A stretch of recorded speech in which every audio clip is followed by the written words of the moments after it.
أشهر الحرم 4 شهور في السنة الهجرية. ربنا سبحانه وتعالى أخبرنا بكده في سورة التوبة في آية 36.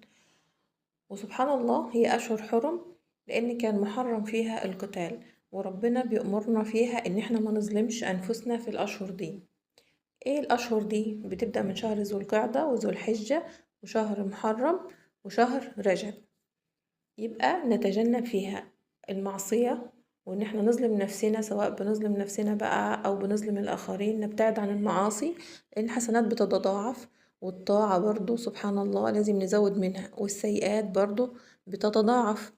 يبقى نزيد من الطاعة ونتجنب السيئات والمعاصي طاعة لله سبحانه وتعالى وتعظيما لحرمة هذه الشهور. ظلموا فيهن أنفسكم، يعني المفروض نتجنب الذنوب أو ظلم النفس، إن احنا نقصر في الواجبات والطاعة اللي مطلوب مننا، أو إن احنا نبقى في غفلة، نسأل الله السلامة. ونتجنب طبعا ظلم الآخرين، نبتعد عن الغيبة والنميمة، أو إن احنا نتعدى على حقوق الناس.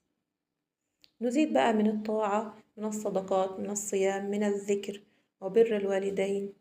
ونحفظ جوارحنا السمع والبصر واللسان تعظيما لشعائر الله سبحانه وتعالى.